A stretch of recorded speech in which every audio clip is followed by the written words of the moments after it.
Hi everyone, welcome to my channel Excel Study. आज हम लोग क्लास 11th के साइकोलॉजी के पहले के 2 chapters, the first and second chapter, उसका कंप्लीट रिवीजन करने वाले हैं। डिटेल में हमने इन चैप्टर्स को कवर कर रखा है, but this is a one short video जिसमें हम दोनों चैप्टर्स का कंप्लीट रिवीजन करेंगे। So let's start with the first topic without wasting any time. सबसे पहला टॉपिक है, सबसे पहले चैप्टर से हम लोग स्टार्ट करने वाले हैं। First chapter is what is psychology, जिसमें हम लोग जानेंगे कि साइकोलॉजी होता क्या है।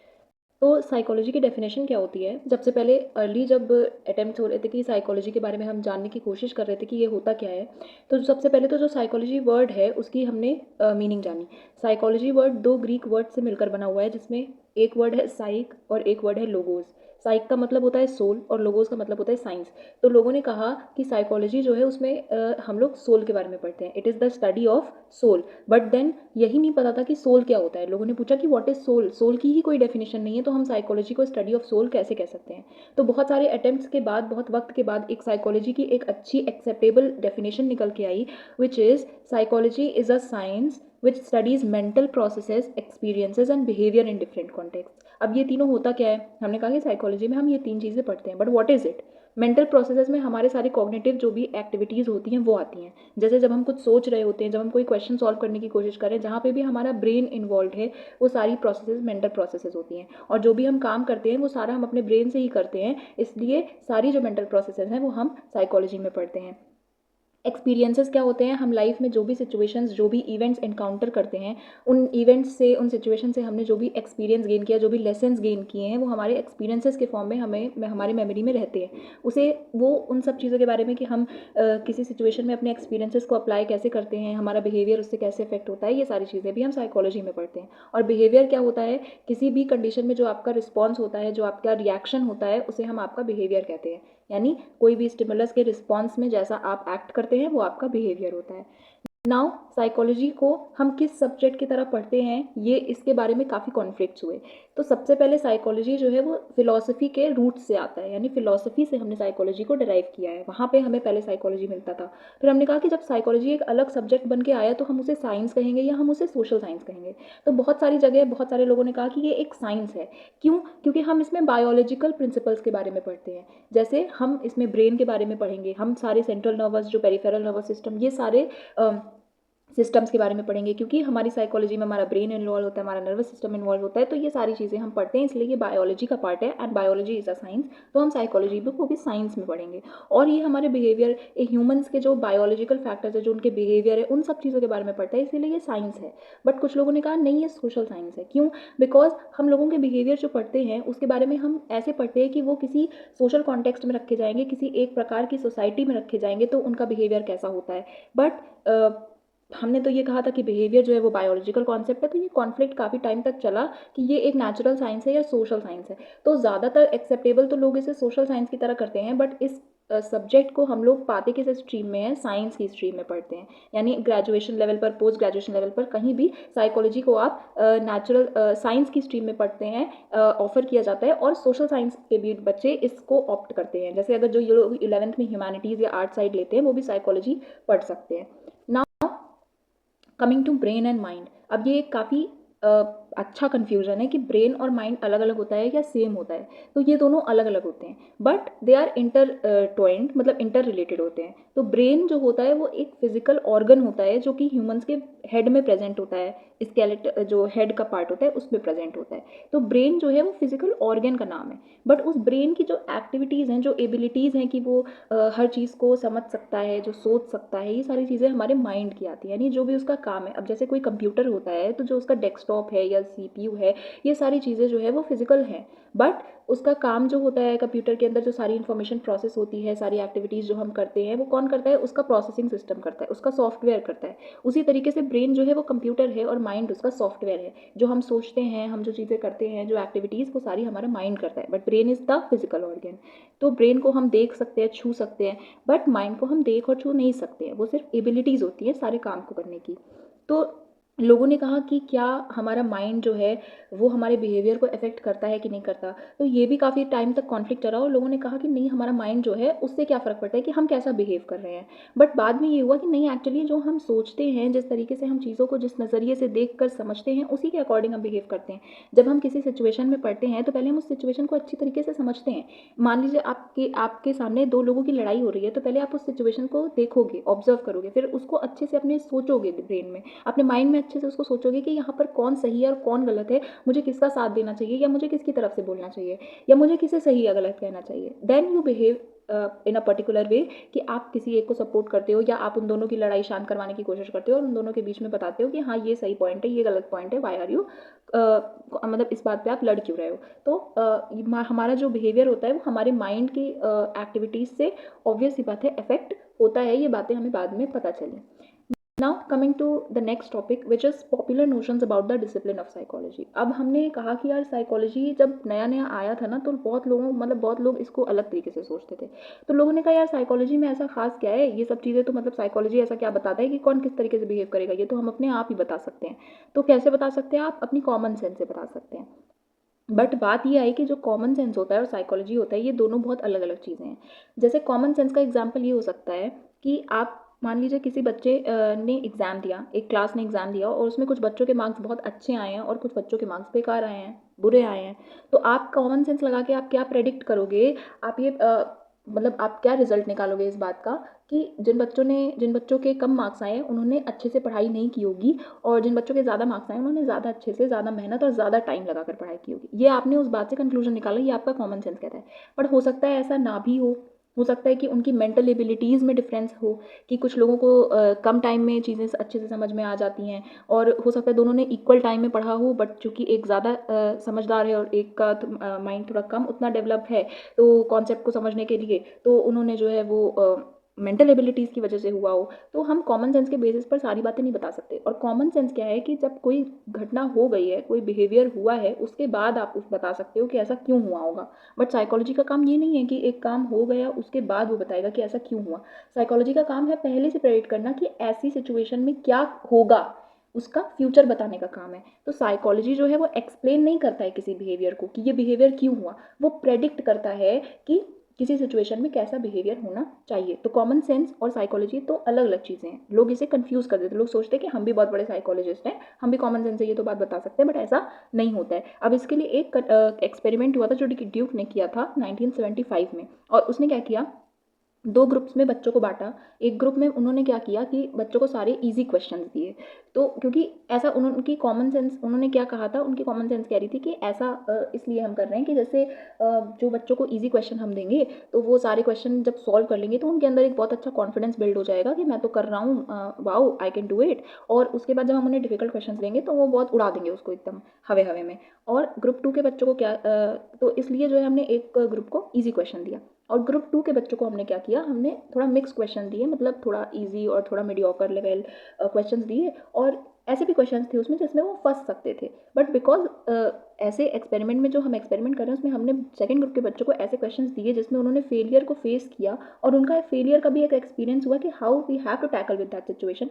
और उस वक्त पर जब वो नहीं कर पा रहे थे, they were gonna give up on that question, तो वहाँ पर ड्यूक ने उन्हें क्या किया, मोटिवेट किया कि नहीं, अगर आप कोई क्वेश्चन नहीं कर पा रहे हो तो you don't have to give up, you have to try. आपको कोशिश करनी है, कोशिश करते रहनी है कि हो सकता है आपसे सॉल्व हो जाए। ठीक है, तो ये दो ग्रुप्स थे।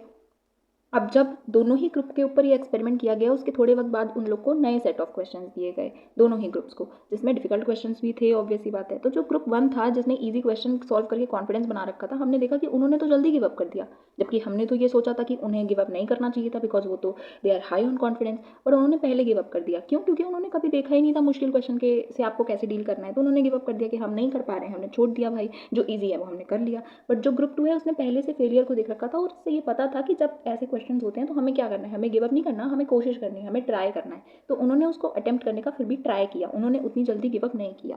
तो ये हमारा रिजल्ट निकल के आया कि हमारे यहाँ पे तो कॉमन सेंस तो फेल हो गया सारा। तो साइकोलॉजी इसलिए कहता है कि आपका कॉमन सेंस नहीं होता सब कुछ। साइकोलॉजी एक बहुत वास्ट नॉलेज की बात है, आपको पहले सीखनी पड़ेगी तभी आप एक साइकोलॉजिस्ट बन सकते हो। तो common sense is not psychology, psychology is a different whole topic, whole subject. ठीक है, उसके बाद कैसे कैसे इवोल्यूशन हुआ साइकोलॉजी का। अब देखो, सबसे पहले तो आया कि स्ट्रक्चरलिज्म क्या होता है। सबसे पहले विल्हेम वुंट आए और उन्होंने कहा कि हमको ब्रेन का स्ट्रक्चर के बारे में पढ़ना चाहिए साइकोलॉजी में, तो हम साइकोलॉजी में ब्रेन के स्ट्रक्चर के बारे में पढ़ेंगे। तो फिर उसके बाद ये हुआ कि स्ट्रक्चर के बारे में पढ़ेंगे और वो कैसे करेंगे, इंट्रोस्पेक्शन के मेथड से। इंट्रोस्पेक्शन क्या होता है कि जिस इंसान के बारे में, जिस इंसान के बिहेवियर के बारे में हमें कुछ जानना है, हम उसी से डायरेक्ट पूछ लेंगे कि भाई तुम ऐसा क्यों करते हो या क्या करते हो, तुम बताओ तुम्हारे हिसाब से तुम्हारा बिहेवियर ऐसा क्यों होता है। तो वो अपने बारे में सारी डिटेल बताएगा कि हाँ मैं इस सिचुएशन में ऐसा करूँगा, उस सिचुएशन में वैसा करूँगा। तो ऐसे में इंट्रोस्पेक्शन जो है वो एक अच्छा मेथड नहीं था। क्यों? क्योंकि हो सकता है कि आप किसी इंसान की किसी पर्सनैलिटी के बारे में टेस्ट कर रहे हो, तो वो अपनी पर्सनैलिटी के नेगेटिव ट्रेट्स थोड़ी ना आपको बताएगा। वो तो हर जगह ऐसे ही आंसर देगा, ऐसे ही आंसर फिल करेगा जिससे उसकी पर्सनैलिटी बहुत अच्छी बन के आ रही हो, इमेज अच्छी बने उसका। तो इंट्रोस्पेक्शन जो है वो मेथड एक अच्छा मेथड नहीं था। तो स्ट्रक्चरलिस्ट जब उन्होंने कहा कि हमें स्ट्रक्चर के बारे में पढ़ना चाहिए, तो लोगों ने कहा कि नहीं। और वो लोग कौन थे जिन्होंने कहा? वो थे विलियम जेम्स। विलियम जेम्स ने कहा कि भाई हम स्ट्रक्चर को पढ़ के क्या करेंगे, हमें तो ये जानना है कि वो काम कैसे करता है ना, हमें तो किसी के बिहेवियर को जानना है, हमें तो उसकी मेंटल प्रोसेसेस जानना है, तो हम उसके स्ट्रक्चर के बारे में पढ़ के क्या करेंगे। हमें माइंड के फंक्शन के बारे में पढ़ना चाहिए कि वो काम कैसे करता है, ब्रेन का क्या फंक्शन है, वो कैसे काम करता है। हम ये जान के क्या करेंगे कि ब्रेन के कितने पार्ट्स हैं, क्या है, कौन सी जगह, कहाँ पर वो लोकेशन है उसकी, ये सब जानना हमारे काम का नहीं है। तो उन्होंने कहा कि हमें फंक्शन पर फोकस करना चाहिए। फिर आए जेस्टॉल्ट साइंटिस्ट थे। उन्होंने कहा कि देखो, हम जब अपने अराउंड देखते हैं तो हमें हमारा जो बिहेवियर होता है, अच्छा जेस्टॉल्ट के पहले जो है वो हमें बिहेवियरिज्म जानना चाहिए। तो जॉन वॉटसन थे, उन्होंने कहा कि देखो, ना तो हमें माइंड के स्ट्रक्चर के बारे में पढ़ना है, ना तो हमें माइंड के फंक्शन के बारे में पढ़ना है, हमें चुपचाप ऑब्जर्व करना है बिहेवियर को। जब हमें behaviour he at the end, हमें बिहेवियर के बारे में ही जानना है, psychology is the study of behaviour. तो हम माइंड और ब्रेन और इन सब चीज़ों में क्यों उलझ रहे हैं? तो हम डायरेक्ट ऑब्जर्व करेंगे किसी के बिहेवियर को और उससे हम पता लगा लेंगे कि उसका बिहेवियर ऐसा क्यों होता है। तो हम उसे देख सकते हैं, ऑब्जर्व कर सकते हैं। और हमें वही चीज़ें पढ़नी चाहिए जो हम ऑब्जर्व करते हैं। ऐसी चीज़ें हम क्यों पढ़ें जो हम जान ही नहीं सकते, हम पता ही नहीं, ऑब्जर्व ही नहीं कर सकते। अब किसी के माइंड में क्या चल रहा है, कोई किस चीज़ को कैसे सोच रहा है, वो तो हम नहीं ऑब्जर्व कर सकते। हो सकता है कि कोई सोच किसी सिचुएशन में और कुछ रहा है, बट उसका बिहेवियर अपोजिट निकल के आ रहा है। तो हमें तो बिहेवियर से मतलब है ना, तो हम बिहेवियर के बारे में जानते हैं। फिर जेस्टॉल्ट आए, उन्होंने कहा कि अच्छा, जैसा हम बिहेव करते हैं वो सिर्फ उस वक्त की सिचुएशन पर नहीं डिपेंड करता है ना। हमारा बिहेवियर जो अपोजिट निकल के आ सकता है, वो क्यों निकल के आ सकता है? बिकॉज हमारे उस सिचुएशन से रिलेटेड कोई पास्ट एक्सपीरियंस भी हो सकता है। तो पहले से जो चीज़ें हमारे माइंड में सेव हैं, हमारे ब्रेन में सेव हैं, वो भी हम अप्लाई करते हैं। यानी किसी सिचुएशन में आप जो देख रहे हो स्थिति, वही स्थिति, अब जैसे कोई एक आदमी है, वो मान लो उन दोनों के बीच में कुछ ऐसा कॉन्फ्लिक्ट वगैरह हुआ और मतलब दूसरा आदमी जो है वो बिल्कुल उसके ऊपर दया नहीं कर रहा पहले आदमी के ऊपर। तो सब लोग तो सोच रहे भाई कि ये बहुत बुरा आदमी है, ये बिल्कुल दया नहीं कर रहा है, और वो आदमी गरीब है और उसको चिल्ला रहे हैं, उसको बोल रहे हैं। बट हो सकता है कि वो जो सेकंड पर्सन है उसके बारे में आपको पहले से पता हो कि नहीं यार, वो तो एक्चुअली में है ही नेगेटिव आदमी, इसीलिए ये बोल रहा है, क्योंकि वो एक्चुअली गलत है। वो चाहे गरीब हो चाहे अमीर हो, एक्चुअली वो गलत है, या वो चोर हो सकता है। तो आप क्या करोगे कि दया करो उस पर? ऐसा तो नहीं कहोगे, क्योंकि आपका पास्ट एक्सपीरियंस है, तो वजह से आपका बिहेवियर अलग निकल के आ सकता है सिचुएशन में। तो जेस्टॉल ने कहा कि सिर्फ सिचुएशन जो है उस वक्त पे क्या हो रहा है उससे फ़र्क नहीं पड़ता, हमने पहले से क्या समझ रखा है उससे भी फ़र्क पड़ता है। फिर सिगमंड फ्रूड आए। उन्होंने कहा कि देखो, किसी इंसान का बिहेवियर जो होता है वो इस हिसाब से होता है कि वो क्या करना चाहता है, उसकी डिज़ायर्स क्या हैं। हम जो भी हमारे अनकॉन्शियस में जो भी डिज़ायर्स होती हैं, जो हम करना चाहते हैं, हम वही वैसे ही बिहेव करेंगे। हम अपनी डिज़ायर्स को फुलफ़िल करना चाहते हैं। जो भी चीज़ें हमें सही लगती है हम वो करना चाहते हैं, और जो हमें चीज़ें सही नहीं लगती, हम वो नहीं करना चाहते हैं, तो हम वैसा बिहेव नहीं करते हैं। तो उन्होंने साइको एनालिसिस एक सिस्टम निकाला जिसके थ्रू हम जो है वो क्या करते हैं, हम डिज़ायर्स, इन्होंने कहा डिज़ायर्स को आप देखो और वही फुलफ़िल करते हैं और उसके हिसाब से हम बिहेव करते हैं। और साइको एनालिसिस से हम क्या करते हैं, इस फील्ड से हम मतलब इस मेथड से हम जो है वो बहुत सारे साइकोलॉजिकल डिसऑर्डर्स का ट्रीटमेंट किया जाता है ना। Six one was cognitive perspective. अब कॉग्निटिव पर्सपेक्टिव क्या आया, ये जेस्टॉल्ट अप्रोच और स्ट्रक्चरलिज्म का थोड़ा मिला जुला कंबाइन करके एक सिस्टम है। और इन्होंने कहा कि हम कॉग्निशन से सारी चीज़ें करते हैं। कॉग्निशन मतलब जो भी हमारे दिमाग में जो भी प्रोसेसेस होती हैं सारी, सोचना, समझना, याद करना चीज़ों को, understanding, perceiving, memorising, problem solving, ये सारी चीज़ें जो होती हैं उसके बेसिस पर हम एक्ट करते हैं जैसे हमें करना होता है। ठीक है। तो इन्होंने कहा कि जो भी कॉग्निटिव एक्टिविटीज़ होती हैं वो हमारे बिहेवियर को अफेक्ट करती हैं। एक आया कंस्ट्रक्टिविज्म। कंस्ट्रक्टिविज्म क्या होता है कि जो भी मॉडर्न कॉग्निटिव साइकोलॉजी जो निकल के आई, उसने कहा कि हमारे दिमाग में हमेशा कुछ ना कुछ कंस्ट्रक्शन होता रहता है। हम चीज़ें, नई चीज़ें जो देखते हैं उसके बारे में हम कुछ नए अपने एक्सपीरियंसेस बनाते रहते हैं, और जो भी हम पुरानी चीज़ें हैं उसके बारे में जो हम सोचते हैं, तो वो सारी चीज़ें हमारे दिमाग में ऑलरेडी कंस्ट्रक्ट होती रहती है, हमेशा चेंजेस होते रहते हैं। तो इसे हम, इस प्रोसेस को हम कंस्ट्रक्टिविज्म कहते हैं। तो उन्होंने कहा कि इसमें आप क्या करते हो, रशियन साइकोलॉजिस्ट से जो वाइगोत्स्काई उनका नाम था, उन्होंने कहा कि mind is a joint cultural construction and emerges as a result of interaction between children and adults. मतलब आप जो इंटरेक्ट करते हो अपने सराउंडिंग से, उसकी वजह से आप जो माइंड में अपने जो भी चीज़ें कंस्ट्रक्ट होती हैं, जो भी आइडियाज़ कंस्ट्रक्ट होते हैं, जो किसी चीज़ के बारे में आपका परसेप्शन कंस्ट्रक्ट होता है, उसके अकॉर्डिंग आप जो है वो बिहेव करते हो। तो ये था सारा इवोल्यूशन कैसे कैसे कैसे हुआ, मतलब बहुत सारी फील्ड्स आई, अपने अपने लोगों ने आइडियाज़ दिए कि हमें क्या पढ़ना चाहिए, कैसे पढ़ना चाहिए, और ये चला ही जा रहा है। फिर हम आते हैं development of psychology in India. अब इंडिया में साइकोलॉजी कैसे डेवलप हुई, तो इसमें कुछ 4 जो है वो लैंडमार्क ईयर्स है जो आपको याद रखने हैं। सबसे पहला है 1915। 1915 में कैलकाटा यूनिवर्सिटी में सबसे पहला जो है वो एक्सपेरिमेंटल साइकोलॉजी का सिलेबस जो है आया था। उस यूनिवर्सिटी में सिलेबस इंट्रोड्यूस किया गया था और सबसे पहली साइकोलॉजी लेबोरेटरी खोली गई थी। 1916 में क्या हुआ, उसी कैलकाटा यूनिवर्सिटी में हमने पहला डिपार्टमेंट ऑफ साइकोलॉजी बनाया। 1938 में उसी यूनिवर्सिटी में पहला डिपार्टमेंट ऑफ अप्लाइड साइकोलॉजी बना। अब साइकोलॉजी भी 2 तरीके की होती है, बेसिक साइकोलॉजी और अप्लाइड साइकोलॉजी, जो इस साल जो नया सिलेबस है उसमें नहीं है, उस तो इसलिए हमने वो टॉपिक नहीं पढ़ा है। बट पहला डिपार्टमेंट ऑफ अप्लाइड साइकोलॉजी बना 1938 में सेम यूनिवर्सिटी में। और 1922 में था क्या था, ये जो बीच का पीरियड था, उसमें प्रोफेसर जी बोस थे, उन्होंने सबसे पहला इंडियन साइको एनालिटिकल एसोसिएशन जो है वो वहाँ पर एस्टैब्लिश किया था। तो उसके बाद से भी बहुत सारी चीज़ें हुई। फिर धीरे धीरे मैसूर और पटना की यूनिवर्सिटीज़ में भी ये साइकोलॉजी के कोर्सेज ऑफर होने लगे, और आज के दिन में 70+ यूनिवर्सिटीज़ ऐसी इंडिया में हैं जो साइकोलॉजी में आपको कोर्सेज ऑफर करती हैं। इसके अलावा दुर्गानंद सिन्हा जी थे, जिनकी एक बुक थी psychology in a third world country, the Indian experiences, और इन्होंने इसमें जो है वो साइकोलॉजी का कैसे कैसे इवॉल्व हुई साइकोलॉजी इंडिया में, उसको 4 फेजेस में कन्वर्ट करके बताया था। सबसे पहले प्री इंडिपेंडेंस फेज था, फिर 1960s का फेज था, उसके बाद क्या हुआ और रिसेंट टाइम्स में क्या चल रहा है, ऐसा करके उन्होंने 4 फेजेस में बताया था। और इन फेजेस में हमने क्या देखा कि हम जो है वो शिफ्ट हो रहे हैं प्रॉब्लम ओरिएंटेड रिसर्च की तरफ, यानी हमें ये देखना है कि प्रॉब्लम एक्चुअली है क्या, तब हम उस चीज़ के बारे में पढ़ें। अब फालतू की पढ़ाई करने का तो कोई मतलब नहीं है ना, आपको किसी के बिहेवियर के बारे में जानना है तो आपको उसकी प्रॉब्लम के बारे में जानना है कि भाई किसी को कोई प्रॉब्लम है, या हमें कोई पर्टिकुलर चीज़ जाननी है। जैसे हमें ये जानना है कि वो इंट्रोवर्ट है या एक्सट्रोवर्ट है, तो हमें एक प्रॉब्लम होनी चाहिए, तब हम उसके बारे में रिसर्च करेंगे। फिर आया कि इंडियन आइडेंटिटी होनी चाहिए साइकोलॉजी की, क्योंकि साइकोलॉजी जो है वो डेराइव, मतलब हमारा अपना तो है नहीं, बाहर से है, वेस्टर्न साइकोलॉजी से बहुत ज़्यादा अफेक्टेड था। तो हमने कहा कि साइकोलॉजी जो हम पढ़ रहे हैं वो हम इंडियन कॉन्टेक्स्ट में पढ़ें ना, क्योंकि बाहर की सोसाइटी के हिसाब से कुछ और हो सकता है, बट हमारी सोसाइटी के कल्चर के हिसाब से भी चीज़ें डिफरेंट हो सकती हैं। तो इंडिया का जो कल्चर है, जो स्क्रिप्चर्स है, जो पास्ट रहा है, उसके अकॉर्डिंग हम अपनी साइकोलॉजी को चेंज करते हैं, और ऐसे ऐसे करके इवॉल्व होती गई। हमने इंडियन रेलेवेंस के हिसाब से, इंडियन ट्रेडिशंस, इंडियन कल्चर के हिसाब से अपनी साइकोलॉजी को इवॉल्व किया, और अब हम इंडियन आस्पेक्ट में साइकोलॉजी को पढ़ते हैं। Now branches of psychology. Psychology की बहुत सारी ब्रांचेज हैं, और इसे आप स्कोप भी कह सकते हैं, क्योंकि इन सारी ब्रांचेज में अब आप करियर भी अपना बना सकते हैं।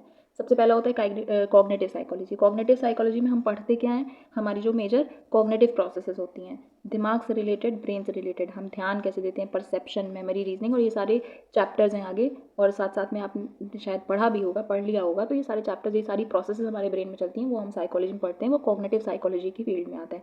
बायोलॉजिकल साइकोलॉजी क्या होता है, जिसमें हम बायोलॉजिकल एस्पेक्ट पढ़ते हैं, जैसे जो ब्रेन इन्वॉल्व हो रहा है, जो हम बिहेवियर कर रहे हैं वो हम क्यों कर रहे हैं, क्योंकि कोई स्टिमुलस हम देखते हैं तो वो पहले ब्रेन के पास जाता है, हमारा ब्रेन उसे इंटरप्रेट करता है, फिर वो हमारे नर्वस सिस्टम को बताता है कि हमें कैसा रिस्पॉन्स करना है, कैसा बिहेवियर हमें शो करना है। तो ये सारी चीज़ें हम जो बायोलॉजिकल नर्वस सिस्टम और ब्रेन और ये सब है, वो हम बायोलॉजिकल साइकोलॉजी की फील्ड में पढ़ते हैं। डेवलपमेंटल साइकोलॉजी क्या होता है कि कैसे through different stages of life आप कैसे कोई ह्यूमन इवॉल्व होता है, इसकी साइकोलॉजी भी इवॉल्व होती है। किसी छोटे बच्चे को पूछोगे 2+2 क्या होता है बेटा, तो वो बोल तो नहीं पाएगा, लेकिन अगर किसी बहुत मतलब किसी बुढ़े हो गए आदमी को बोलोगे कि भाई 2 में 2 जोड़ेंगे क्या होगा, तो वो बता देगा। तो ऐसे माइंड भी डेवलप होता है, साइकोलॉजी डेवलप होती है, चीज़ों को समझने की आपकी क्षमता बढ़ती है। तो बचपन से, मतलब जब आप पैदा होते हो तब से लेके बुढ़ापे तक कैसे किसी का डेवलपमेंट होता है, उसे हम डेवलपमेंटल साइकोलॉजी में पढ़ते हैं।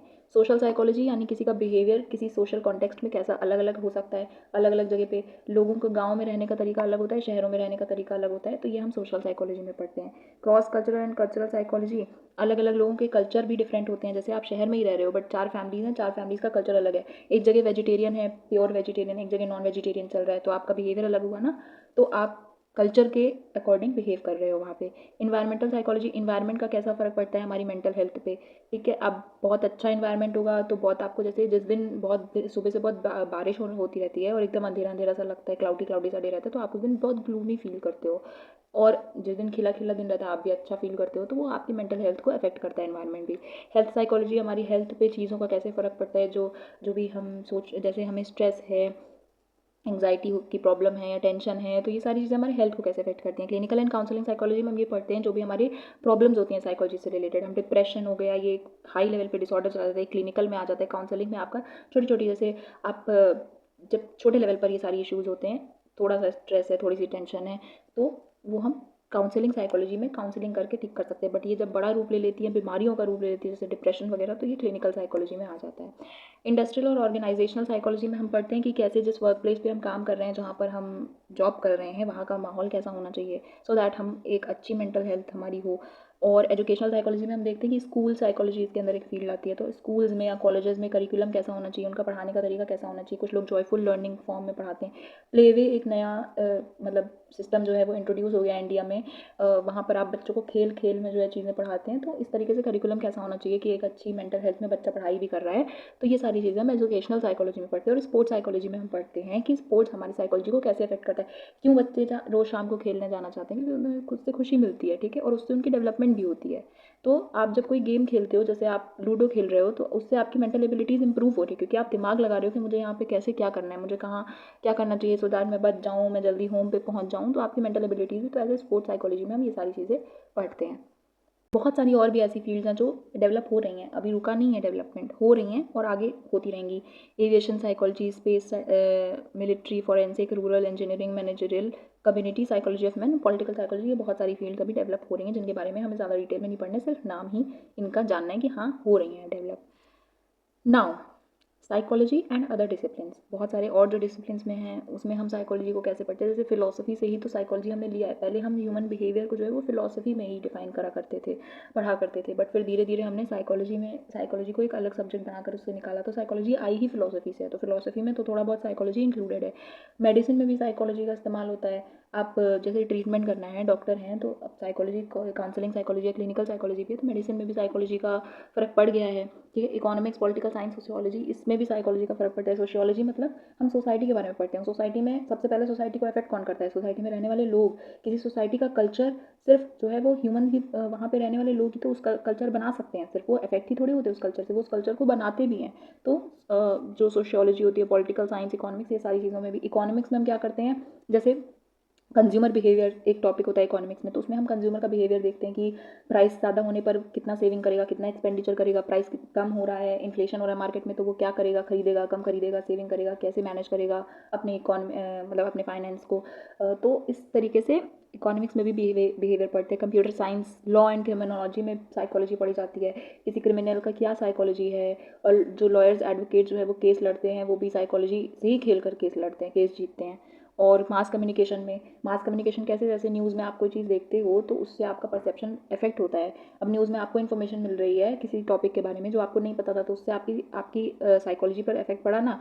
अब मान लीजिए न्यूज़ में विमेन एम्पावरमेंट की बात हो रही है कहीं, या जो आजकल बहुत सारे केसेस आपने सुने होंगे, कोलकाता का केस है, उन सब चीज़ों के बारे में जब न्यूज़ में दिखाया जा रहा है, तो आपका एक व्यू बन रहा है उसके बारे में कि यार ये चीज़ कितनी गलत है, ऐसा नहीं होना चाहिए, हमें विमेन की सेफ्टी के ऊपर ध्यान देना है। तो आपका एक परसेप्शन बन रहा है मास कम्युनिकेशन से। म्यूज़िक एंड फाइन आर्ट्स में भी साइकोलॉजी है। क्या, जैसा आप म्यूज़िक सुनते हो वैसा आपका मूड हो जाता है, ऐसा कहते हैं लोग। तो म्यूज़िक का भी सबसे पहला पॉइंट यही होता है कि वो आपकी साइकोलॉजी को हिट करना चाहता है, कि आपके इमोशंस को वो बाहर निकालेगा आपकी साइकोलॉजी को हिट करके। तो म्यूज़िक और फाइन आर्ट्स में भी होता है। आप किसी पेंटिंग को देखते हो, उसमें क्या क्या साइकोलॉजी लगा के उन्होंने उस पेंटिंग को बनाया। हर पेंटिंग की अपनी एक मीनिंग होती है, वो मीनिंग आपको साइकोलॉजी से, अपने दिमाग से निकालनी है, वहाँ पे आपकी साइकोलॉजी लग रही है। आर्किटेक्चर एंड इंजीनियरिंग में भी जिस घर में आप रहते हो, जैसा आपका घर होता है, उस हिसाब से आपकी साइकोलॉजी भी होती है। तो इसीलिए जब घर बनाया जाता है उसमें भी साइकोलॉजी बहुत, आर्किटेक्चर में मतलब स्कूल का इंफ्रास्ट्रक्चर एक पर्टिकुलर टाइप का होता है, ऑफिस का इंफ्रास्ट्रक्चर एक पर्टिकुलर टाइप का होना चाहिए। ऑफिस में क्या बेड लगा देंगे हम कि लेट के काम करो, नहीं ना, क्योंकि उससे आपकी साइकोलॉजी इफेक्ट होगी। तो एक आर्किटेक्चर वगैरह में भी साइकोलॉजी का रोल होता है। नाउ एवरीडे लाइफ में साइकोलॉजी कैसे क्या इफेक्ट करता है। आप हर दिन में आपको बहुत सारी छोटी छोटी प्रॉब्लम होती है, तो आप प्रॉब्लम सॉल्विंग सीखते हो। तो छोटी छोटी प्रॉब्लम्स आपकी जो है वो आप सॉल्व कर सकते हो साइकोलॉजी से। अब मेथड्स ऑफ साइकोलॉजी जो होते हैं वो हमें चीज़ों को एनालाइज करने में मदद करते हैं। अब आप ऑब्जर्वेशन मेथड होता है, तो ऑब्जर्व करते हो लोगों को, तो समझने की कोशिश करते हो लोगों के बारे में, लोगों का नेचर, कौन इंसान सही है, कौन गलत है, कौन कैसा है, उनके बारे में आप समझने की कोशिश करते हैं। साइकोलॉजी हेल्प करता है इसमें, हेल्प्स अस इन अटेनिंग सेल्फ अवेयरनेस। आप इंट्रोस्पेक्शन करते हो, आप अपने बारे में जानने की कोशिश करते हो कि आप ऐसा फील क्यों कर रहे हो, या आपको ऐसा आपने किया तो क्या वो सही था, नहीं था तो क्यों ना था। डिसीजन मेकिंग आपकी सही होती है, यार मुझे इस सब्जेक्ट में इंटरेस्ट है तो मुझे ये सब्जेक्ट पढ़ना चाहिए। तो ये सारी साइकोलॉजी की वजह से होता है। बहुत सारी साइकोलॉजी की ऐसी टेक्निक्स होती हैं जो हमारी लर्निंग और मेमोराइजिंग एबिलिटीज़ को अच्छा करने में मदद करती हैं, तो वो भी हम सीखते हैं साइकोलॉजी की वजह से। तो ऐसे जो डेली लाइफ में भी हम बहुत सारी चीज़ें ऐसी करते हैं जिसमें हमारी साइकोलॉजी इन्वॉल्व होती है। आप कोई चीज़ याद कर रहे हो ना, उसमें भी आपकी साइकोलॉजी लग रही है। जैसे आप ये चैप्टर पढ़ रहे हो तो आप याद करोगे, एग्जाम में लिखोगे, उसमें भी तो साइकोलॉजी है, मेमोरी आ रहा है, लर्निंग कॉन्सेप्ट आ रहा है, ठीक है। तो ये सारी चीज़ें हम छोटी छोटी कॉन्सेप्ट जो साइकोलॉजी हैं वो हमारे एवरीडे लाइफ में हम अप्लाई करते रहते हैं। और इसी के साथ ये खुशखबरी है कि ऑलरेडी हमने फर्स्ट चैप्टर पूरा रिवाइज कर लिया है, तो अब हम लोग एक लंबी सांस ले सकते हैं। एंड देन हम लोग सेकंड चैप्टर स्टार्ट करते हैं, which is methods of inquiry in psychology. हमने देखा कि साइकोलॉजी में हम क्या करते हैं, हम लोगों के बिहेवियर को समझने की कोशिश करते हैं। तो वो हम किस किस तरीके से करते हैं, हम कैसे एक्सपेरिमेंट्स करते हैं। हमने कहा था, क्या कहा था कि साइकोलॉजी जो है वो एक साइंस है। क्यों? क्योंकि हम उसमें एक्सपेरिमेंट परफॉर्म करके हम लोगों के बिहेवियर को जान सकते हैं। अब वो सारे एक्सपेरिमेंट्स कौन कौन से तरीके से होते हैं, कैसे होते हैं, ये सारी चीज़ें हम इस चैप्टर में पढ़ेंगे, सेकंड चैप्टर में पढ़ेंगे। तो let's begin with the second chapter. सबसे पहला टॉपिक है goals of psychological inquiry. Goals मतलब कि हम ये करते ही क्यों हैं, हमें करना ही क्यों है साइकोलॉजिकल इंक्वायरी, हमें किसी के ऊपर टेस्ट करना क्यों है। वो इसलिए करना है क्योंकि हमें उसके बिहेवियर को डिस्क्राइब करना है। डिस्क्राइब मतलब आपको किसी के बिहेवियर को डिस्क्राइब करना, मतलब समझाना कि आप ऐसा बिहेवियर, कोई इंसान किसी सिचुएशन में जैसा बिहेव कर रहा है वो क्यों कर रहा है वैसा बिहेव। तो हम डिस्क्राइब करेंगे, तो हम एक्सपेरिमेंट करेंगे तभी तो बता पाएंगे ना कि वो ऐसा क्यों बिहेव कर रहा है। तो डिस्क्राइब करने के लिए, प्रेडिक्शन करने के लिए हम, मतलब if we can describe the form of behaviour we should be able to predict that. मतलब जैसे एक बार हम डिस्क्राइब कर सकते हैं कि उसने ऐसा बिहेवियर इसलिए किया, तो नेक्स्ट टाइम अगर वो सिचुएशन में आपके वो बिहेवियर आप किसी और का देखते हो कहीं और सिचुएशन में, तो आप ये प्रेडिक्ट कर पाओगे ना कि हो सकता है ये इस वजह से ऐसा कर रहा हो, क्योंकि उस आदमी ने भी इस वजह से ऐसा किया था, तो हो सकता है ये भी इसलिए कर रहा हो। तो हम प्रेडिक्शंस भी कर सकते हैं, तो इसलिए हम जो है वो बिहेवियर को पढ़ते हैं। फिर एक्सप्लेनेशन क्या होता है कि हम एक्सप्लेनेशन देते हैं कि भाई हमने जो बिहेवियर किया वो क्या वो सही था या वो गलत था, हम समझने की कोशिश करेंगे ना। क्योंकि किसी पर्टिकुलर सिचुएशन में हमने जो भी रिएक्ट किया, सही भी हो सकता है, गलत भी हो सकता है। तो ये जानने के लिए, उसको एक्सप्लेन करने के लिए हमें इंक्वायरी करनी पड़ेगी, ऑब्जर्व टेस्ट करना पड़ेगा। अब जब हमने ये जान लिया कि हमने जो, मतलब हमने सोचा कि जो सही था वो गलत था, तो अगर वो गलत था तो हम उसे सही भी तो कर सकते हैं। तो जो हम हमारे बिहेवियर में चेंजेस लाएंगे उसे हम कंट्रोल ऑफ बिहेवियर कहते हैं। अगर आपका बिहेवियर रॉन्ग चला गया, आपने गलत रिएक्शन दिया या गलत रिस्पॉन्स दिया, तो आप उसको कंट्रोल करोगे अपने बिहेवियर को, तो आप उसमें चेंजेस ला सकते हो। और जो भी आपने नॉलेज गेन की ये सारे के थ्रू, उससे आप जो है वो थोड़े पॉजिटिव चेंजेस अपनी लाइफ में भी ला सकते हो। आप अपने बिहेवियर को करेक्ट कर सकते हो, या लोगों के बिहेवियर, मतलब कोई भी है, तो अपने बिहेवियर में चेंजेस लाने के लिए आपको सबसे पहले उसको समझना पड़ेगा, तब तो आप उसको चेंज कर पाओगे। तो छोटे छोटे चेंजेस से लाइफ आपकी बहुत अच्छी हो सकती है। तो इसलिए जो है वो हमारा साइकोलॉजिकल इंक्वायरी का गोल ये है कि हमें सबसे पहले डिस्क्राइब करना है, फिर हम प्रेडिक्ट कर सकते हैं, हम एक्सप्लेन कर सकते हैं कि हमारा बिहेवियर सही था या गलत था, फिर हम कंट्रोल कर सकते हैं हमारे बिहेवियर को अगर गलत था तो, और इससे हम जो है अपनी लाइफ में बहुत अच्छे अच्छे छोटे छोटे प्यारे प्यारे चेंजेस, पॉजिटिव चेंजेस ला सकते हैं। Next is steps in conducting scientific research. अब ये साइंटिफिक रिसर्च जो हम कर रहे हैं, इसमें हम स्टेप्स कौन कौन से होंगे, तो उससे पहले तो हमें ये जानना है कि हमें साइंटिफिक रिसर्च कर क्या, मतलब इसमें क्या चीज़ें हमें ध्यान में रखनी है। सबसे पहला होता है ऑब्जेक्टिविटी। ऑब्जेक्टिविटी का मतलब होता है कि अगर सेम इंसान पर दो लोग टेस्ट कर रहे हैं, जैसे कोई एक ह्यूमन है, जैसे मैं हूँ, तो अगर आपको मेरी पर्सनैलिटी जाननी है तो एक दो दो बच्चे मिलकर, मतलब दो बच्चे एक ही वक्त पर मुझ पे ही टेस्ट कर रहे हैं मेरी पर्सनैलिटी जानने के लिए। तो अगर मैं एक्सट्रोवर्ट हूँ तो दोनों का रिजल्ट एक्सट्रोवर्ट ही तो आना चाहिए, क्योंकि मैं तो सेम ही हूँ ना। मैं अगर एक्सट्रोवर्ट हूँ तो मैं एक्सट्रोवर्ट ही रहूँगी। तो ये होता है कि सेम सब्जेक्ट पे, सेम इवेंट पे आप अगर किसी के ऊपर टेस्ट कर रहे हो, किसी सेम टॉपिक पे, तो उसमें रिजल्ट्स में चेंजेस नहीं आने चाहिए, कंक्लूजन सेम आना चाहिए, उसे हम ऑब्जेक्टिविटी कहते हैं। और सिस्टमैटिक अप्रोच क्या होती है कि किसी भी साइंटिफिक रिसर्च को करने के लिए एक systematic step by step process होना चाहिए। अब वो स्टेप बाय स्टेप प्रोसेस कौन कौन सी हैं? सबसे पहला होता है कॉन्सेप्चुअलाइजिंग द प्रॉब्लम। यानी सबसे पहले आप ये जानोगे कि आपको मतलब टेस्ट करना किस चीज़ पे, एक टॉपिक होना चाहिए स्टडी का। जैसे आपको अगर किसी ह्यूमन के किस बिहेवियर को जज करना है, आप पर्सनैलिटी टेस्ट करना चाहते हो कि वो इंट्रोवर्ट है, एक्सट्रोवर्ट है, ठीक है, या आप किसी सिचुएशन में उसका, किसी पर्टिकुलर सिचुएशन में उसे डाल के उसका रिस्पॉन्स देखना चाहते हो कि इस सिचुएशन में अलग अलग ह्यूमन कैसे रिएक्ट करते हैं। जैसे कुछ लोग जो है वो एक किसी सिचुएशन को बहुत पॉजिटिवली परसीव कर सकते हैं, ठीक है, वो बहुत रिलैक्स्ड होते हैं, वो हर सिचुएशन में पॉजिटिव चीज़ें, अच्छी चीज़ें निकालना जानते हैं। और कुछ लोग होते हैं जो थोड़ा नेगेटिव होते हैं, मतलब वो जल्दी टेंशन में आ जाएंगे या जल्दी गिव अप कर देंगे या परेशान हो जाएंगे, टेंशन में आ जाएंगे। तो ऐसे हम सबसे पहले देखेंगे कि हमें ह्यूमन के किस एस्पेक्ट के बारे में स्टडी करनी है। तो एक टॉपिक ऑफ स्टडी, हम प्रॉब्लम को समझेंगे कि हमें किस पे स्टडी करना है। Second will be we will collect data about the problem, कि जो चीज़ हमें ऑब्जर्व करनी है, जैसा बिहेवियर, उस बिहेवियर के बारे में हम डेटा कलेक्ट करेंगे उस पर्टिकुलर सब्जेक्ट पर। और उसके बाद हम उस डेटा को निकालने के बाद उस डेटा का एनालाइजेशन करेंगे और हम समझेंगे अलग अलग मेथड से उसका रिजल्ट निकालने की कोशिश करेंगे। जैसे जो भी प्रॉब्लम है तो हमने उसके बारे में डेटा कलेक्ट किया और फिर हमने कंक्लूजन निकालने की कोशिश किया कि इसने जो है वो, जैसे कोई पर्टिकुलर ह्यूमन है तो वो ज़्यादा मतलब सोशल नहीं है, ठीक है, बहुत मतलब कम लोगों से बात करना उसे पसंद है, ज़्यादा लोगों से सोशलाइज करना नहीं पसंद। तो हम इससे क्या ये ड्रॉ करेंगे कंक्लूजन कि वो इंट्रोवर्ट हो सकता है, ठीक है।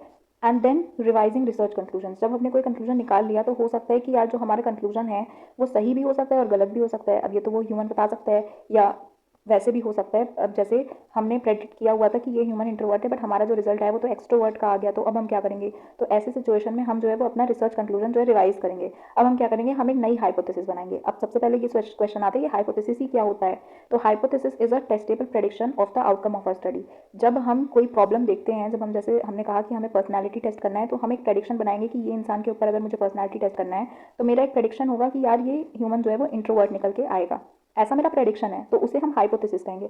और उसी हाइपोथेसिस को सही प्रूव करने के लिए हम एक्सपेरिमेंट आगे बढ़ाएंगे और फिर हम डेटा कलेक्ट करेंगे और हम कंक्लूजन निकालेंगे। बट जो कंक्लूजन आया, अगर वो हमारी हाइपोथेसिस से मैच हो गया, जो हमारा प्रेडिक्शन था वो सेम था जो कि कंक्लूजन आया है, तो हमारा एक्सपेरिमेंट सक्सेसफुल हो गया है। अगर ऐसा नहीं है, अगर हम फेल हो गए हैं हमारी हाइपोथेसिस को सही प्रूव करने में, तो हम फिर से अपने कंक्लूजन को रिवाइज करेंगे, हम फिर से नई हाइपोथेसिस बनाएंगे और हम फिर से सारा प्रोसेस रिपीट करेंगे। फिर से डेटा कलेक्शन होगा, फिर से आप कंक्लूजन निकालोगे एंड देन जब तक आपका एक्सपेरिमेंट सही आ नहीं जाता, मतलब आपकी हाइपोथेसिस और आपका कंक्लूजन मैच नहीं हो जाता, ऐसे प्रोसेस चलती रहती है। साइंटिफिक मेथड से हम ऐसे एक्सपेरिमेंट करते हैं साइकोलॉजी में।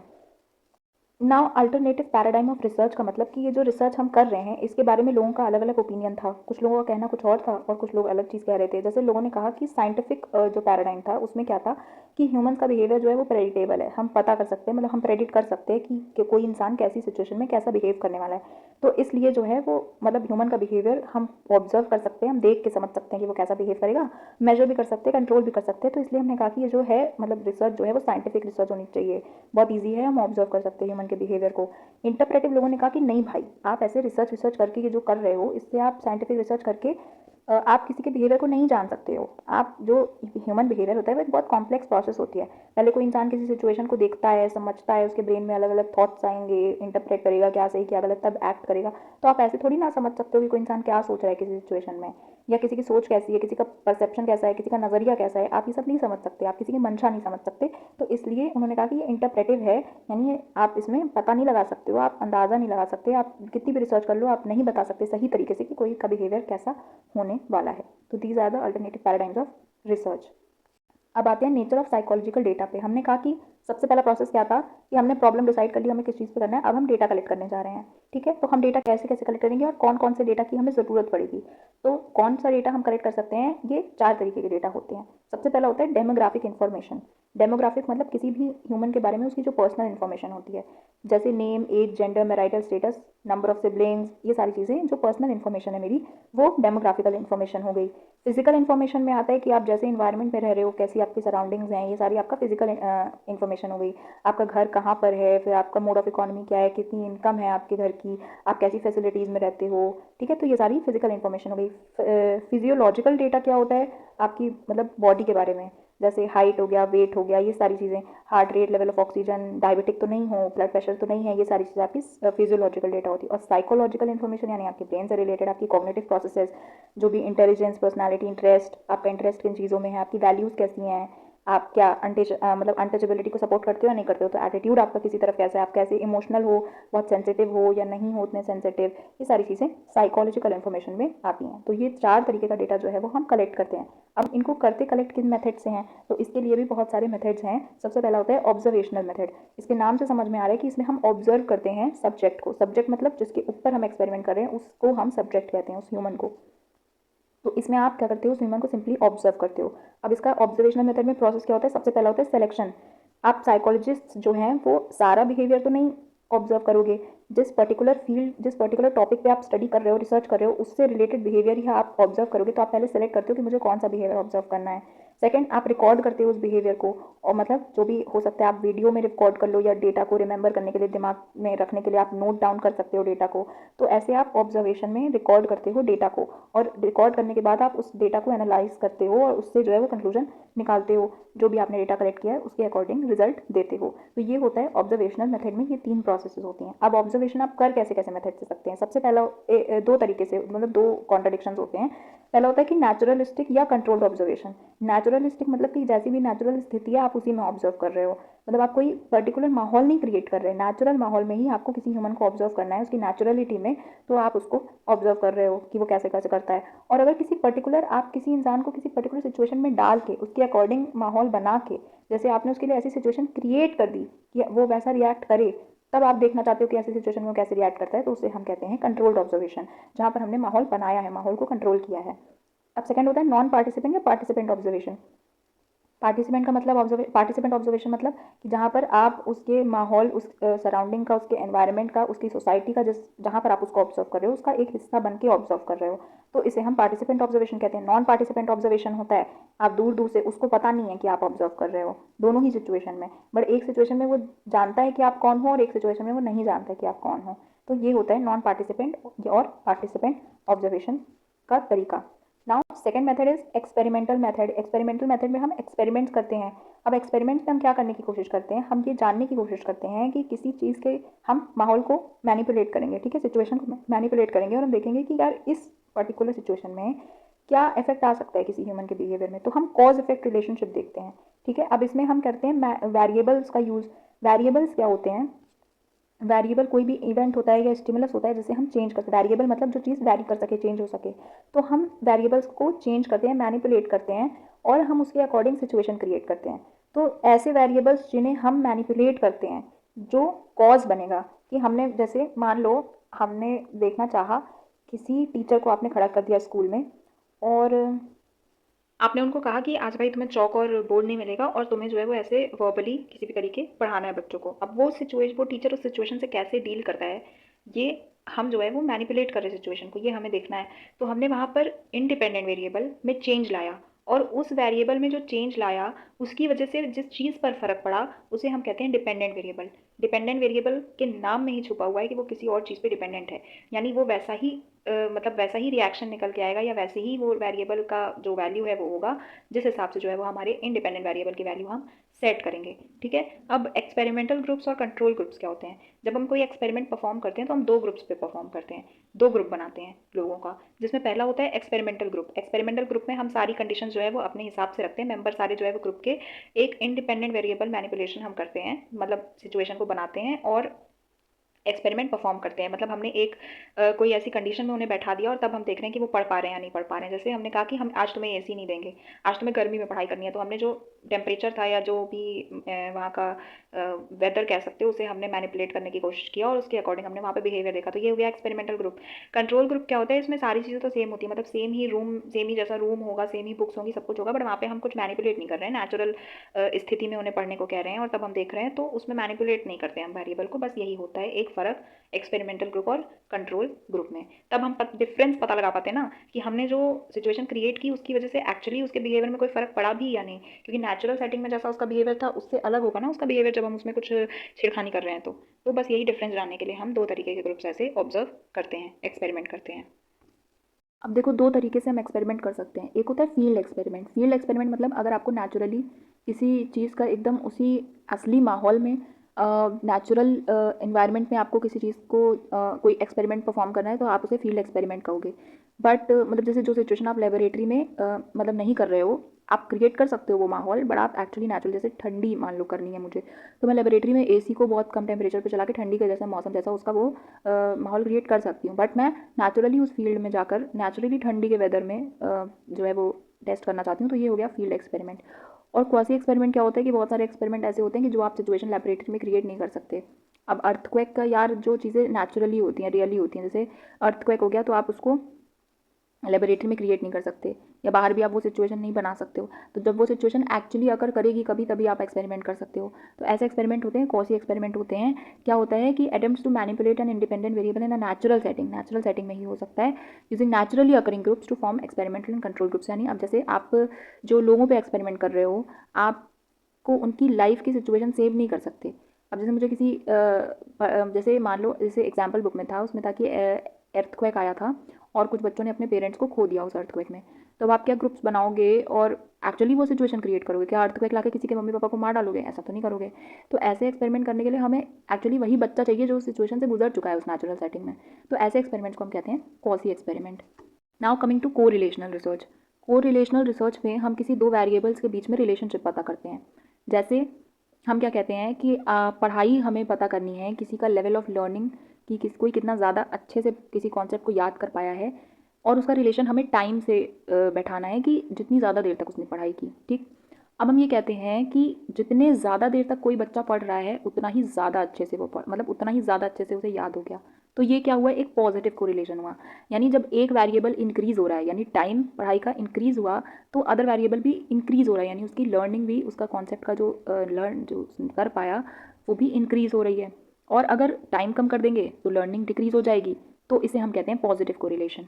नेगेटिव कोरिलेशन का मतलब होता है कि हम जितना ज़्यादा टाइम किसी को दे रहे हैं, उतना ही वीक, मतलब उतना ही कम वो सही से कॉन्सेप्ट को याद कर पाया। क्योंकि यार हमने इतना ज़्यादा, जैसे एग्ज़ाम के बीच में गैप्स दिए जाते हैं स्कूल्स में, तो यार आप किसी को 3-4 दिन का गैप देते रहो ना एग्जाम के बीच में, तो वो एकदम रिलैक्स हो जाएगा, अरे अभी 4 दिन का गैप है, कर लेंगे, रिवीजन कर लेंगे, प्रिपरेशन।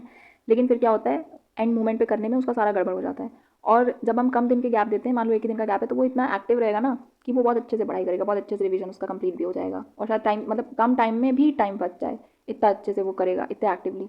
तो नेगेटिव कोरिलेशन होता है कि जो हमने टाइम ज़्यादा दे दिया तो वो उतने अच्छे से प्रिपेयर नहीं कर पाया। तो नेगेटिव रिलेशन हुआ, एक वेरिएबल बढ़ रहा है तो दूसरा वेरिएबल घट रहा है, या एक वेरिएबल मतलब वही सेम बात होगी, पहले वेरिएबल को अगर हम घटा रहे हैं तो दूसरा वेरिएबल बढ़ जा रहा है। जीरो कोरिलेशन का मतलब कोई फर्क नहीं पड़ा, मतलब जिस बच्चे को पढ़ना है उसको ज़्यादा टाइम दो, कम टाइम दो, वो कर ही लेगा। लोग कहते हैं ना कि यार जिन बच्चों को लाइफ, जैसे मान लो जेई का एग्जाम दे रहे हो, तो जिन बच्चों को निकालना होगा ना, वो बिना कोचिंग करे भी निकाल लेंगे, और जिनको नहीं निकाल, मतलब जो नहीं निकाल पाए, जिनको इंटरेस्ट ही नहीं है करने में, तो उनको आप 100 कोचिंग करा दो, क्या फ़र्क पड़ता है? वो जब उनको इंटरेस्ट ही नहीं है इंजीनियरिंग में, तो वो नहीं करेंगे। तो जीरो कोरिलेशन का मतलब कि कोई फ़र्क ही नहीं है, दोनों वेरिएबल्स के बीच में कोई मतलब रिलेशन ही नहीं इस्टेब्लिश हो पा रहा है। तो ये होता है को रिलेशनल रिसर्च। इसकी वैल्यू जो है वो +1 से -1 होती है। -1 मतलब नेगेटिव कोरिलेशन, 0 मतलब जीरो कोरिलेशन, और पॉजिटिव मतलब +1 + 1 कोरिलेशन। तो एफिशिएंट, इसको हम क्या कहते हैं? कोरिलेशन कोएफिशिएंट कहते हैं, जो नंबर से हम जो है वो स्ट्रेंथ डिफाइन करते हैं दो वेरिएबल्स के बीच के रिलेशनशिप को। तो इसे हम कहते हैं correlation coefficient. Now survey research is the next method.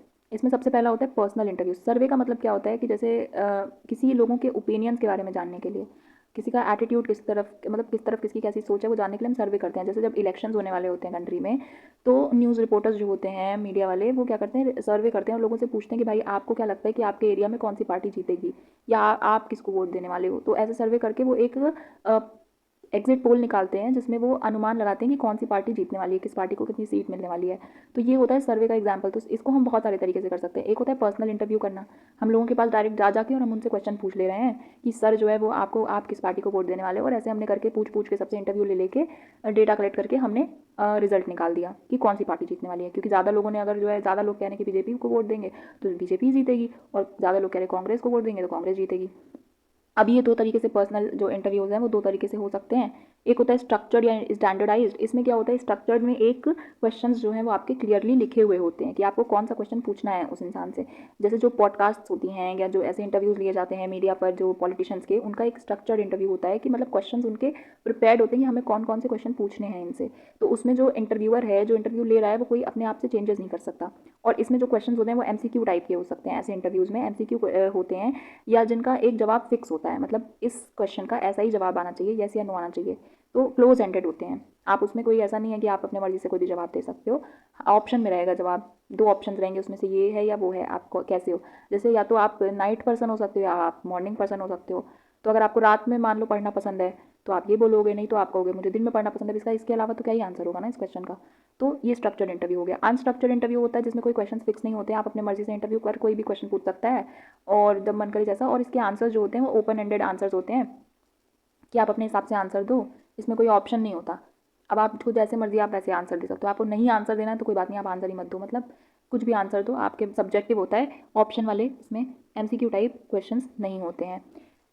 और देखो इंटरव्यू 4 तरीके से किया जाता है। कोई एक आदमी बैठ के एक का इंटरव्यू ले रहा है तो इंडिविजुअल टू इंडिविजुअल, कोई एक आदमी बैठ के एक ग्रुप का इंटरव्यू ले रहा है तो इंडिविजुअल टू ग्रुप, एक बहुत सारे ग्रुप है लोगों का और वो किसी इंडिविजुअल का इंटरव्यू ले रहे हैं तो ग्रुप टू इंडिविजुअल, और ग्रुप टू ग्रुप मतलब दो ग्रुप्स आपस में बैठे हुए हैं तो एक ग्रुप इंटरव्यूअर है और एक ग्रुप जो है इंटरव्यू ही है, मतलब एक ग्रुप इंटरव्यू ले रहा है और एक ग्रुप इंटरव्यू दे रहा है, तो वो हो गया group to group. Questionnaires क्या होते हैं? क्वेश्चन आयर्स में एक predetermined set of question होते हैं, आपने पहले से क्वेश्चन सेट कर रखे हैं और जो रिस्पॉन्डेंट होता है यहाँ पर उसे इंटरव्यू में आपको वर्बली आंसर देना होता है, बोल कर आंसर बताना होता है, बट क्वेश्चन आयर में आपको पेपर पे आंसर मार्क करना होता है। अब ये भी दो तरीके से हो सकता है, एक होता है MCQ टाइप जिसमें क्लोज एंडेड होता है कि आप जो है वो ऑप्शन दिए हुए हैं उन्हीं में से आप किसी एक ही ऑप्शन पर टिक कर सकते हो अपनी मर्जी से, नहीं कि मतलब जैसे होता है ना कि जीन्स की साइज़ क्या होती है, या तो 30 होगी या 32 होगी, आप अपनी मर्जी से 31 जीन्स की साइज़ बना ही नहीं सकते, ले ही नहीं सकते, तो ये हो गया क्लोज एंडेड, या 30 या 32, 31 का कोई ऑप्शन नहीं है। और ओपन एंडेड क्या होता है? इस ऐसे क्वेश्चन में आपको क्वेश्चन लिख के और ब्लैंक्स दे दिए जाते हैं और आप अपनी मर्ज़ी से आंसर लिखते हो, जो भी आपका होता है मर्ज़ी। अब पूछ रहा है कि 31 तो 31 हो जाएगा, ऐसा थोड़ी है कि हमें ऑप्शन मिला है कि नहीं 30 या 32 ही हो सकता है। तो ये हो गया क्वेश्चन आया। टेलीफोनिक सर्वे मतलब होता है कि क्या हम क्वेश्चन पूछ रहे हैं लेकिन हम जो है वो फ़ोन पे पूछ रहे हैं। अब इसमें ये होता है टेलीफोनिक सर्वे में कि आप किसी की बॉडी लैंग्वेज को तो नहीं जज कर पाओगे ना, जब आप पर्सनल इंटरव्यू ले रहे हो या क्वेश्चन कर रहे हो, उसको आपने सामने बिठाकर उसे क्वेश्चन दे रखा है तो आप उसकी बॉडी लैंग्वेज भी जज कर पा रहे हो, उससे भी आप ऑब्जर्वेशन करते हो। बट टेलीफोनिक सर्वे में ऐसा नहीं होता, आप बॉडी लैंग्वेज नहीं समझ सकते, सिर्फ वो जो बोल रहा है वही समझ सकते हो, अब वो सही बोल रहा है गलत बोल रहा है जो बोल रहा है उसकी मर्जी, आप उसकी बॉडी लैंग्वेज नहीं जज कर सकते। तो ये हो गया telephonic survey. Next is psychological testing. ये it is a standardised and objective instrument that is use to assess an individual standing about others और सम मेंटल और बिहेवियरल कैरेक्टरिस्टिक्स। आप इसमें देखते हो कि लोगों की सोच किस तरीके से मोल्डेड है किसी पर्टिकुलर ह्यूमन की तरफ या किसी भी चीज़ की तरफ, तो आप उसके अकॉर्डिंग मतलब टेस्ट करते हो किसी के बिहेवियर को जानने के लिए। ऑब्जेक्टिविटी का मतलब क्या होता है कि वही बात अभी हमने पहले पढ़ा कि अगर किसी एक इंसान पे दो लोग टेस्ट कर रहे हैं तो उसका कंक्लूजन सेम आना चाहिए, अलग अलग नहीं आना चाहिए। अच्छा, और भी 3 चीज़ें होती हैं मेन इंपॉर्टेंट। एक होता है रिलायबिलिटी। रिलायबिलिटी मतलब अगर आप सेम टेस्ट कर रहे हो किसी एक ही इंडिविजुअल पे, सेम इंसान पे सेम टेस्ट किया हमने बट दो अलग अलग वक्त पे किया, तो इसका मतलब ये थोड़ी है कि वो पहले इंट्रोवर्ट हुआ करता था अब अचानक से वो एक्सट्रोवर्ट हो गया, ऐसा तो है नहीं। तो आप क्या करोगे, आपके स्कोर्स की कंसिस्टेंसी होनी चाहिए अलग अलग टाइम फ्रेम में अगर आप एक ही इंडिविजुअल पर सेम टेस्ट कर रहे हो, तो इसे हम कहते हैं रिलायबिलिटी। वैलिडिटी किसी टेस्ट का मतलब क्या होता है कि जो भी आपने टेस्ट क्रिएट किया है क्या वो वही मेजर कर रहा है जो आपको मेजर करने के लिए वो टेस्ट आपने बनाया है। आप किसी की पर्सनालिटी टेस्ट करना चाहते हो तो उसमें आप उसकी फूड हैबिट्स के बारे में जान के क्या करोगे, मतलब जैसे आप जानना चाहते हो इंट्रोवर्ट है एक्सट्रोवर्ट है तो इसके बारे में इससे क्या फ़र्क पड़ता है कि वो वेजिटेरियन है या नॉन वेजिटेरियन है। तो जो क्वेश्चंस हैं या जो टेस्ट डिज़ाइन किया गया है क्या वो रेलेवेंट है उसी पर्टिकुलर बिहेवियर को जज करने के लिए, ये उसे हम कहते हैं वैलिडिटी। और नॉर्म होता है कि एवरेज परफॉर्मेंस क्या होता है ग्रुप का, तो जो भी एवरेज परफॉर्मेंस होता है वो उसका नॉर्म होता है उस टेस्ट का। अब ये टेस्ट भी बहुत तरीके से अलग अलग तरीके से होते हैं, जैसे लैंग्वेज के बेसिस पर 3 तरीके से आप टेस्ट कर सकते हो। वर्बल टेस्ट, इसमें आपको बोल के बताना पड़ता है, जवाब देना पड़ता है। नॉन वर्बल टेस्ट, इसमें आपको मतलब कुछ लैंग्वेज की जरूरत नहीं पड़ती, बोलना या लिखना नहीं है, आपको सिंबल्स और पिक्चर्स के फॉर्म में आपका टेस्ट लिया जा सकता है। और परफॉर्मेंस टेस्ट क्या होता है, इसमें ऑब्जेक्ट्स की मूवमेंट वगैरह होती है और रिस्पेक्टिव प्लेसेस में मतलब ये सब चीज़ें करके आपका टेस्ट लिया जाता है। मोड ऑफ एडमिनिस्ट्रेशन के बेसिस पर 2 तरीके से हो सकता है। इंडिविजुअल टेस्ट कर सकते हो, आप एक वक्त पे एक टाइम का एक इंसान का टेस्ट ले सकते हो। ग्रुप टेस्ट हो सकता है एक ही वक्त पे सारे बच्चों का, जैसे वाइवा होता है तो एक टाइम पे एक बच्चे का भी वाइवा ले सकते हो और 4-4 बच्चों का ग्रुप बना के भी वाइवा ले सकते हो। तो ये हो गया इंडिविजुअल टेस्ट और ग्रुप टेस्ट। और डिफ़िकल्टी लेवल के अकॉर्डिंग जो टेस्ट होते हैं वो 2 तरीके के हो सकते हैं। एक होता है स्पीड टेस्ट, आपको जिसमें स्पीड चेक करनी है कि कोई ह्यूमन के अंदर पहले तो उसको वो क्वेश्चन सॉल्व करना आना चाहिए, प्लस उसको वो क्वेश्चन 1 मिनट के अंदर सॉल्व करना आना चाहिए। तो ये होता है स्पीड टेस्ट, जिसमें हम ह्यूमन की एबिलिटीज़ के साथ साथ उसकी स्पीड भी टेस्ट करते हैं। और दूसरा होता है पावर टेस्ट, इसमें सिर्फ हम उसकी एबिलिटीज़ टेस्ट करते हैं, हम ये नहीं देखते कि वो कितने वक्त में वो काम कर रहा है। मतलब आपको जितने वक्त में आपका क्वेश्चन सॉल्व कर सकते हो करो, बट आपका वो क्वेश्चन सॉल्व हो जाना चाहिए। तो ये होता है डिफिकल्टी लेवल के बेसिस पे 2 types of test, speed test and power test. Now next method is case study. Case study में क्या होता है, हम किसी एक इंडिविजुअल या कोई केस, जैसे साइकोलॉजिकल जो ट्रीटमेंट्स होती हैं, जो साइकोलॉजिस्ट होते हैं, काउंसलर्स होते हैं, वो केस स्टडी करते हैं, यानी उनके पास जो पेशेंट आता है या डॉक्टर्स भी होते हैं तो उसमें भी केस स्टडी होती है। जैसे आपके पास कोई पेशेंट आता है डॉक्टर के पास तो वो पहले उसकी हिस्ट्री मांगते हैं कि इस बीमारी से रिलेटेड आपका कोई पास्ट में कोई ट्रीटमेंट किया है, कोई पास्ट रिपोर्ट्स हैं या कुछ भी है, तो हिस्ट्री मांगता है। तो केस स्टडी में क्या होता है कि हम किसी एक इंडिविजुअल की पूरी सारी मतलब हर मेथड मतलब सारी इन्फॉर्मेशन निकालने की कोशिश करते हैं, और ये हम बहुत सारे मेथड से कर सकते हैं, इंटरव्यू से कर सकते हैं, ऑब्जर्वेशन से करते हैं, मतलब एक इंसान के पीछे हाथ धो के पड़ जाना, और वो उस इंसान को हम क्या करेंगे, वो हमारा केस है और उसके ऊपर हम स्टडी कर रहे हैं, उस स्टडी को करने के बहुत सारे मेथड्स हो सकते हैं, इसे हम कहते हैं केस स्टडी। अब चलो हमने डेटा कलेक्ट कर लिया अलग अलग मेथड से, किसे ऑब्जर्वेशनल, एक्सपेरिमेंटल, केस स्टडी करके, इंटरव्यू करके, है ना, सर्वे वर्वे करके डेटा कलेक्ट कर लिया। अब हमारा सेकंड क्या आएगा, हमें एनालिसिस करना है उस डेटा का। डेटा का एनालिसिस दो मेथड से कर सकते हैं। एक होता है क्वांटिटेटिव मेथड, कुछ डेटा ऐसे होते हैं कि जिनको आप नंबर्स में बता सकते हो, तो ऐसे डेटा को हम डेटा को मतलब क्वांटिटेटिव मेथड से ऐसे हम रिजल्ट दे सकते हैं उस डेटा का। तो जैसे अगर मान लो आपको किसी को इंट्रोवर्जन स्केल होता है एक, हाँ, पर्सनैलिटी का स्केल होता है, और उस पर आप क्या करते हो, एकदम लेफ्ट साइड में जो इंसान आता है वो होता है इंट्रोवर्ट, एकदम ही इंट्रोवर्ट। बीच में जो इंसान आ रहा है उस स्केल के, उसे हम कहते हैं एम्बीवर्ट, यानी वो थोड़ा सा इंट्रोवर्ट है, थोड़ा सा एक्सट्रोवर्ट है। और जो राइट साइड में एक्सट्रीम लेवल पे आएगा, वो राइट एक्सट्रीम पे वो एकदम एक्सट्रोवर्ट है, ठीक है। तो ऐसे आप क्या कर रहे हो, उसको नंबर लाइन के फॉर्म में जो है वो बता पा रहे हो रिजल्ट को, तो इसे हम क्वांटिटेटिव मेथड कहेंगे। क्वालिटेटिव मेथड ऐसे, जैसे कोई आपने डेटा किया हुआ है, जैसे आप किसी को ऑब्जर्व कर रहे हो किसी के बिहेवियर को, तो आपने उसके मतलब उसके बिहेवियर का कोई रिकॉर्डिंग बना रखा है। जैसे जो लोग ये सब मीडिया वाले करते हैं ना, बहुत अलग अलग जगह जाके क्या कहते हैं उसे, मुझे उसका नाम नहीं याद आ रहा है, तो वो करते हैं, तो उसमें वो लोग डेटा वहाँ का रिकॉर्ड करेंगे। किसी कॉलेज में गए हैं, वहाँ के मतलब एजुकेशन सिस्टम के बारे में जानने, या किसी शहर में वहाँ की डेवलपमेंट के बारे में देखने गए, तो डेटा रिकॉर्ड करेंगे। तो उससे आप न्यूमेरिकली तो डिफाइन नहीं कर सकते ना, वो उसका वीडियो होगा, कोई पिक्चर होगा, तो ऐसे डेटा को हम क्वालिटेटिव मेथड से डेटा कलेक्शन एनालाइजेशन करते हैं, ठीक है, डिस्क्रिप्टिव फॉर्म में करते हैं। अब कुछ एथिकल इशूज़ होते हैं किसी भी एक्सपेरिमेंट करते वक्त, हमें कुछ चीज़ें ध्यान में रखनी होती हैं जो सोसाइटी के अकॉर्डिंग होनी चाहिए। मतलब इन चीज़ों को हम कॉम्प्रोमाइज़ करके कोई एक्सपेरिमेंट नहीं कर सकते किसी ह्यूमन के ऊपर। सबसे पहले तो वॉलंटरी पार्टिसिपेशन, यानी जिस सब्जेक्ट के ऊपर, जिस ह्यूमन के ऊपर, जिस इंडिविजुअल के ऊपर हम एक्सपेरिमेंट कर रहे हैं, वो तैयार होना चाहिए एक्सपेरिमेंट करने के लिए, कि मतलब तुम मुझ पे कर लो एक्सपेरिमेंट। अब मैं ही नहीं तैयार हूँ कि मेरे पे एक्सपेरिमेंट कर सकते हो या नहीं, अगर मेरी कंसेंट नहीं है तो आप मेरे पे कोई एक्सपेरिमेंट परफॉर्म नहीं कर सकते हो। इन्फॉर्म्ड कंसेंट मतलब मेरे को पता होना चाहिए कि आप मेरे बारे में डेटा कलेक्ट कर रहे हो, ठीक है। Consent should be obtained before any data is gathered. ऐसा नहीं है कि आप, जैसे लोग क्या होता है कि पिक्चर्स खिंचानी है किसी को, तो आप ऐसे पब्लिक में बिना किसी की परमिशन के आप उसकी पिक्चर्स नहीं क्लिक कर सकते। ये एक मतलब एटिकेट होता है। तो वही बात है कि आप बिना कंसेंट के आप किसी के बारे में कोई भी डेटा कलेक्ट करके कोई भी रिजल्ट नहीं निकाल दे सकते हो। डीब्रीफिंग मतलब कि जब स्टडी हो गई, मान लो उसने कंसेंट दे दिया, मेरे ऊपर एक्सपेरिमेंट कर लो, अच्छा ये मेरे बारे में, इस बारे में डेटा कलेक्ट कर लो, तो जो है आप उसको डिब्रीफ करोगे, आप उसको बताओगे कि आपने कैसे कैसे जो है वो डेटा कलेक्ट किया, किस किस चीज़ पे क्या क्या, और मतलब जो हम डेटा कलेक्शन करने वाले हैं उसमें क्या आपके ऊपर कोई इफेक्ट पड़ सकता है। जैसे मान लो शॉक वॉक दे दोगे किसी को एक्सपेरिमेंट करने के लिए, तो ऐसा नहीं है ना, वो मना भी तो कर सकता है। तो आपको पहले उसको बताना पड़ेगा कि आपको किस तरीके से डेटा कलेक्शन करना है, क्या उससे उसके ऊपर कोई फर्क पड़ेगा, नेगेटिव इंपैक्ट पड़ सकता है या नहीं। शेयरिंग रिजल्ट मतलब बाद में जो आपने रिजल्ट निकाला एक्सपेरिमेंट वगैरह करने के बाद, उसका रिजल्ट आप उसको बताओ कि भाई तुम्हारा क्या रिजल्ट आया है, वरना गलत बात है। और उसके उसके ही बारे में कोई पर्सनल इन्फॉर्मेशन आपने लेके रिजल्ट निकाल रखा है, उसी को नहीं बता रहे, तो ये गलत है। और कॉन्फिडेंशियलिटी ऑफ डेटा होता है कि अगर आप किसी ह्यूमन के, उसने आपको कंसेंट दिया, आपने उसके ऊपर एक्सपेरिमेंट किया, तो ऐसा नहीं कि आप गाते फिरो सबको उसका रिजल्ट, अरे उसकी पर्सनैलिटी तो ऐसी आई।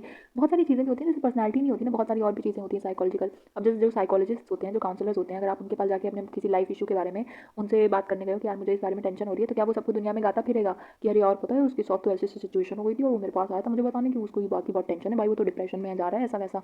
ऐसा तो नहीं करोगे, उसकी पर्सनल लाइफ की कोई बात है, उसका कोई पर्सनल इशू हो सकता है, तो वो आप अपने तक ही रखोगे। तो डेटा का कॉन्फिडेंशियलिटी बना के रखना चाहिए, उसकी प्रिवेसी बनी रहनी चाहिए। ये कुछ एथिकल इश्यूज़ हैं जो हमें कोई भी एक्सपेरिमेंट परफॉर्म करते वक्त ध्यान में रखने हैं। और इसी टॉपिक के साथ हमारे दोनों चैप्टर्स का रिवीजन कंप्लीट हो गया है। सेकंड चैप्टर का रिवीजन भी हमने कंप्लीट कर लिया है।